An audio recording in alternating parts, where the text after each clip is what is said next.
6cm 전부터는 센서가 작동을 하지 않도록 설계가 되어 있습니다. 때문에 6cm 내의 범위, 즉 6cm 안에 들어오는 물체는 감지를 하지 않는 것인데, 그 이유는 작은 물체에도 자꾸 문이 열리게 되면 버스 운행에 차질이 생길 수 있기 때문입니다.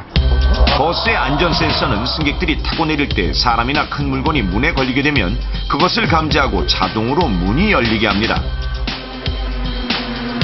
또한 모든 버스는 센서가 장애물을 감지해 문이 열렸을 때는 운전자가 가속 페달을 밟아도 차가 출발하지 않도록 설계되어 있어 매우 안전한데, 센서가 사람을 감지하지 못하고 그대로 닫혀버리는 순간이 있으니 바로 문이 다 닫히기 일보 직전인 6cm 정도의 틈에 무언가가 끼었을 때는 센서가 감지를 하지 않아 그대로 문이 닫혀버리는 것입니다. 이렇게 문이 닫히기 직전인 6cm 지점부터 센서가 작동되지 않는 이유는, 만약 센서가 6cm 내의 작은 물건까지 감지해 자꾸 문이 열리게 되면 가속 페달을 밟아도 차량이 출발할 수 없게 되고 결국 차에 탄 많은 승객이 불편을 겪게 되기 때문입니다. 아저씨, 왜 안 가시는 거예요? 빨리 출발 좀 합시다. 문에 뭐가 낀 거예요? 바쁜데 빨리빨리 좀 갑시다. 이런 이유로 차문이 완전히 닫히기 바로 직전인 6cm 사이의 문틈에는 무언가가 끼어도 문이 열리지 않고 닫히게끔 설정돼 있는 것. 자, 그렇다면 문이 닫히기 직전의 문틈에 손을 집어넣는 행동이 어떻게 사고로 이어질 수 있는지 실험을 통해 알아보겠습니다. 먼저 성인 크기의 마네킹을 준비한 뒤 센서가 정상적으로 작동하는 범위에 팔이 끼었을 경우를 가정해 실험해 보겠습니다. 여기는 뒷문 닫아주세요. 문이 닫히고 고무 몰딩의 압력 센서가 마네킹에 부딪히자 바로 다시 열리는 모습. 마네킹에 팔이 끼어있는 한 문은 절대 닫히지 않았습니다. 이처럼 압력 센서가 정상적으로 작동되는 범위에선 마네킹의 팔을 감지하고 센서에 의해 문이 자동으로 열리게 되는데,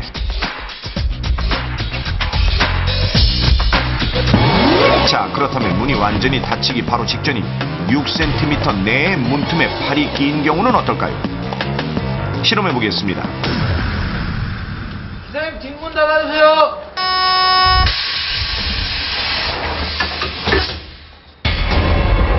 분명히 팔이 문틈에 끼었는데도 불구하고 다시 열리지 않고 굳게 닫혀버리는 문.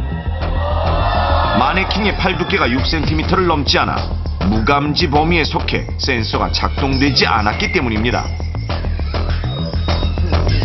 게다가 마네킹에 팔이 낀 상태에서도 버스는 뒷문이 닫힌 것으로 인식을 하기 때문에 가속 페달 또한 정상적으로 작동되는데, 만약 운전기사가 마네킹을 발견하지 못하고 가속 페달을 밟았다면 버스에 그대로 끌려갈 수밖에 없는 상황.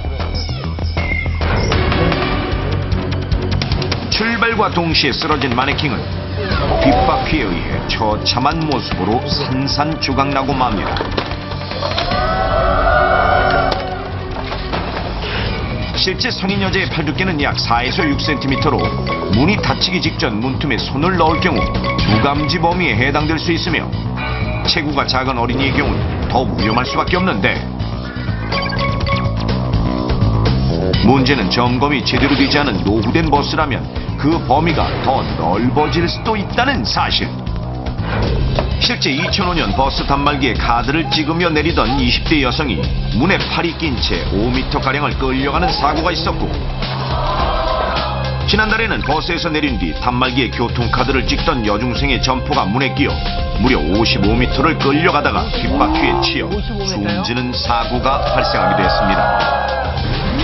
자, 그렇다면 버스를 타고 내릴 때 어떻게 이 안전사고를 예방할 수 있을까요? 넘버원에서 알려드리겠습니다.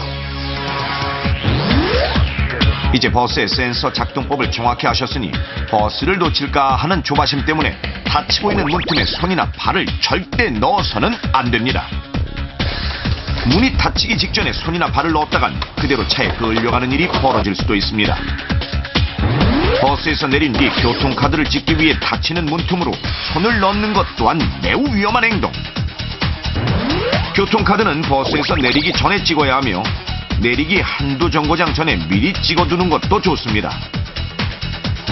운전자는 차를 출발시키기 전 승객이 모두 안전하게 승하차했는지 반드시 확인하고